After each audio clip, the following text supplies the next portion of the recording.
8'de sağlık kaldığı yerden devam ediyor. Şimdiki konuğumuz uzman estetisyen Cemile Der. Cemile Hanım hoş geldiniz. Merhaba, hoş bulduk. Bugün koltuk altındaki ve genital bölgedeki kararmalardan konuşacağız. Öncelikle bunlar nedir? Oluşum sebepleri nelerdir? Neden olur? Koltuk altı ve genital kararma çoğunlukla kadınlarda gördüğümüz çok can sıkıcı bir durumdur. Yani sağlık açısından hiçbir sıkıntısı olmayan, bir sıkıntı yaratmayan ama estetik açıdan kötü görünen, öyle ki kıyafet tercihlerini bile etkileyen çok can sıkıcı bir durumdur. Tabii ki bunun birçok nedeni altında yatabilir. Bunları da sıralarsak hormonal değişiklikler olabilir. Özellikle ergenlik döneminde ve gebelik döneminde bu östrojen hormonun fazla salgılanmasıyla bu bölgelerde kararmalar olabilir. Aşırı terlemeye bağlı kararmalar olabilir. Terlemeye bağlı kullandığımız deodorantlar kararma yapabilir. Yanlış epilasyon cihazları kararma yapabilir. Onun dışında yanlış çamaşır tercihleri kararma yapabilir. Ya da o kadar çok neden var ki sayabileceğimiz, sıcak ağdalar kararma yapabilir. Jilet epilasyon cildi tahriş ettiği için kararmaya yol açabilir. Güneş görmeyen bölge diye düşünsek bile minimum güneşe maruz kalmak bile kararmaya sebebiyet verebilir. Bunun gibi birçok sebep sayılabilir bu kararma için. Evet. Peki bu kararmayı beyazlatma yöntemleri nelerdir, tedavisi nasıldır? Ondan bahseder misiniz? Şimdi birçok tedavi yöntemi var aslında. Peelingler var, soyucu peelingler olabilir ya da belli dalga boylarında lazer uygulamaları olabilir. Benim uyguladığım bir peeling programı hazırlıyoruz ama bu peeling kimyasal peeling gibi soyan, agresif bir işlem değildir. Aslında biz uygulamaya başlamadan önce muhakkak ki altındaki yatan nedeni bir bulmak gerekiyor. Yani neye bağlı bu kararma? Çünkü boşa kürek çekmemek gerekiyor. Bazen kadınlarımız doğum kontrol hapı kullanıyor. Birçok doğum kontrol hapında bu östrojen hormonu bulunduğu için bu da altında bir nedendir. Bunu bir tespit etmek gerekiyor. Öncelik onları ortadan kaldırmak gerekiyor. Tedaviye biz 3 seanslık bir peeling uygulaması yapıyoruz. Danışanımızdan sabırlı ve istikrarlı olmasını istiyoruz. İlk seanstan itibaren işe yaramıyor deyip vazgeçmesini istemeyiz. Çünkü gerçekten tedavisi mümkün olan bir durumdur. İstikrarlı ve sabırlı olduğu sürece sonuç almamak gibi bir durum söz konusu değil. Ne yapıyoruz bu seansta? Ağrısızı hiçbir şey olmaz. Krem formunda bir peeling düşünün. İstenilen bölgeye biz peeling uygulamasını yapıyoruz. Ortalama yarım saat kadar sürebilir. İster genital olur, ister koltuk altı olabilir. Hiç fark etmez. Uygulamadan sonra danışanı göndeririz. Uygulama bu kadardır. Çok konforludur ama bu uygulama esnasından sonra biz bir devam ürünü veririz.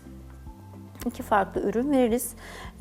Asıl sonucu biz zaten ondan da göreceğizdir. 28 gün boyunca sabah akşam bu ürünü muhakkak ki kullanmasını isteriz. 2 haftada bir de bize peeling'e gelmesi gerekiyor. Bu uygulamayı yaptıktan sonra sonuç almamak gibi bir durum söz konusu değil. Tabii ki burada kararmanın boyutu da çok önemli. Derinliği diyebiliriz ya da bir leke tedavisinde hep deriz ya ne kadar zamandır. Bu biraz zaman alabilir. Yanlış uygulamalardan da oluşan kararma da olabilir. Bu bir leke de olabilir. Bu tabii ki doğru bir tespitle ona göre uygulama yapmak gerekiyor. 2 haftada bir de danışanımızı çağırırız. Peki uygulama yapıldı. Kalıcı mıdır bu sonuç? Yani diyelim ki danışan sizin tüm önerilerinizin hepsine uydu. Kalıcı diyebilir miyiz bunun için? Kesinlikle kalıcıdır. Ama az önce dediğim gibi bunun altında yatan sebebi aslında öncelikle ortadan kaldırmak gerekiyor. Eğer burada evet birçoğu zaman genetik olabiliyor. Genetiğini değiştiremeyebiliyoruz belki ama eğer ki bu yapılan hatalardan kaynaklıysa özellikle genital bölgede hiç peeling yapılmaz. Peeling yapılmayan bölgede bir süre sonra fazla ölü deri birikintisiyle de kararma yapabilir. Ya da işte dediğim gibi yanlış çamaşır tercihleri olabilir ya da aşırı terlemeye bağlı olabilir. Terlemede eğer deodorantsa hani fazla deodorant kullanımı bir alerjik durum oluşabilir, kararmaya. Bunun altında yatan nedeni aslında öncelikle tespit etmek gerekiyor ki bu sorunu ortadan kaldırdıktan sonra ya da bilincine vardıktan sonra diyelim bizim yaptığımız uygulama kesinlikle kalıcıdır.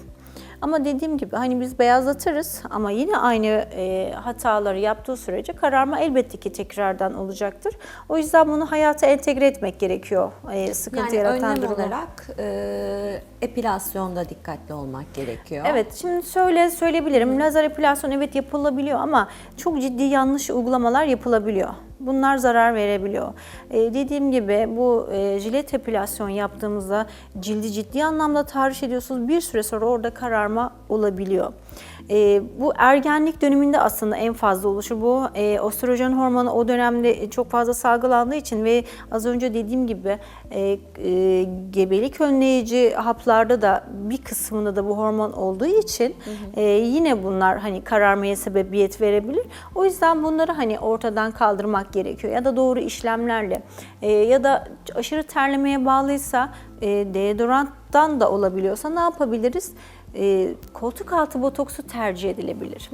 Ya da dediğim gibi deodoranta bağlıysa daha bitkisel içerikli Roll-on ürünler, kullanılabilir. evet bitkisel içerikli ürünler kullanabilir.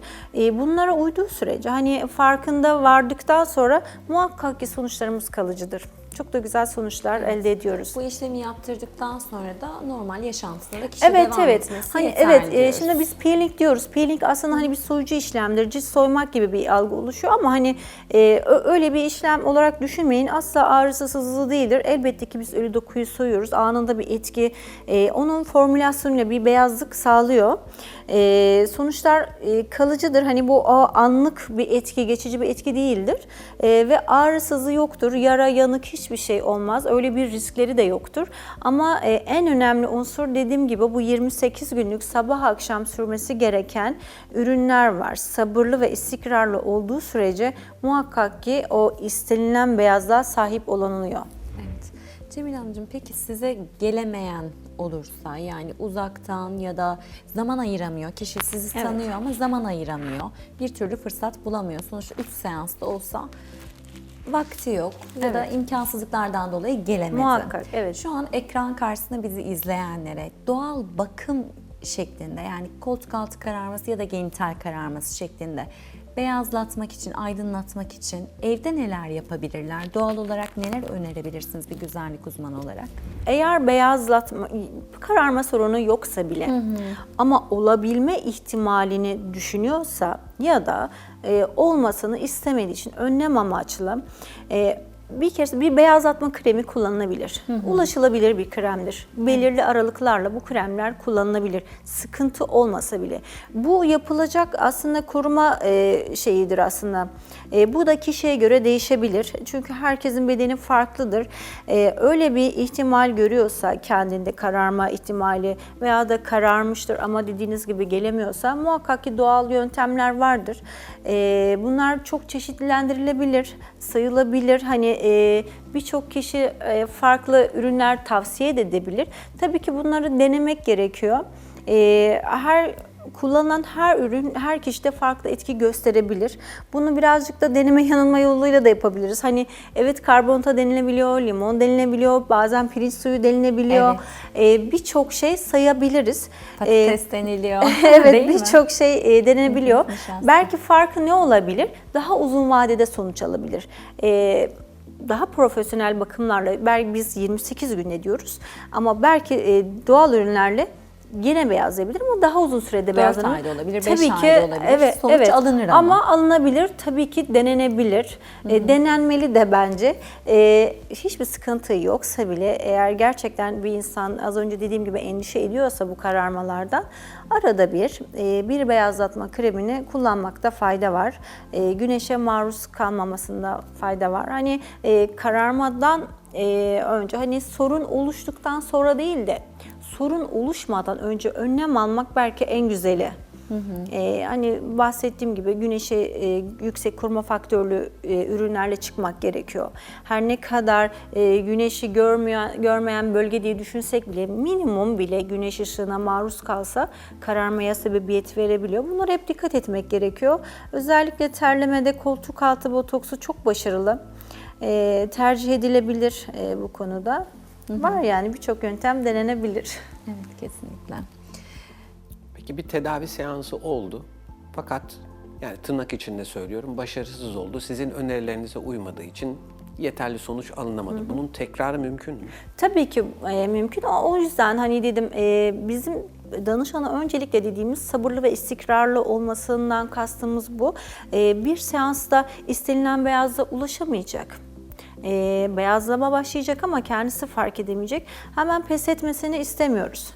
O yüzden sabır etmesini ve istikrarlı olmasını istiyoruz. Çünkü o ürünleri kullanmak gerekiyor. Bir seans yaptı, ya işte oldu, olmadı, ben vazgeçtim Kısa diyebilir. bir süre zaten denemek için de ya da size Bence geldi. 2 değer. hafta, Eğer 2 hafta. değer. Çünkü dediğim gibi gerçekten 28 kadınların gün ilaç kullanın. evet kıyafet tercihlerini bile etkileyen hakikaten çok can sıkıcı bir durumdur bu. Kim istemez yani bembeyaz bir koltuk altını ve bunun için denenmeye değer bir şey, sabırlı olmaya değer bir şey. Çok da dediğiniz gibi uzun bir süre değil, 28 gün çok kısa bir süre ki biz bu uygulamaları kışında yaptığımız için zaten sosyal hayatınızda etkilemiyor. Çok da güzel sonuçlar alıyor. Evet. Teşekkür ederiz. Sağ Ben olun. de çok Ağzınıza teşekkür sağlık. ediyorum. Çok teşekkür ederiz Cemile sağ olun. Hanım. Bugün 8'de Sağlık'ta konuğumuz uzman estetisyen Cemile Derdi. Kendisiyle koltuk altında ve genital bölgedeki kararmalar ve bunların tedavilerini konuştuk. 8'de Sağlık kaldığı yerden devam ediyor.